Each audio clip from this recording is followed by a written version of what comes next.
Hello mga mami, especially sa mga first time mom. So share ko sa inyo yung karanasan ko bago pa mag 1 year old si MK. Sad to say mga mami na nagkaroon ng sakit si MK bago pa siya mag-birthday. Unang-una, bigla na lang siyang nagkalagnat ng napakataas na umabot talaga sa 39 to 40. Kaya naman, according sa pedya, magpalab kami para alam namin kung bakit nagkakaganito si MK. Ang sakit talaga sa puso mga mami nung makita si baby na umiiyak palagi.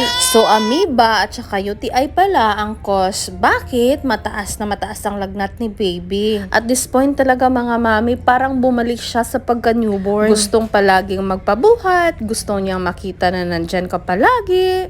Kaya naman, bahala na yung mga trabahuin sa bahay basta nandyan lang ako para kay baby.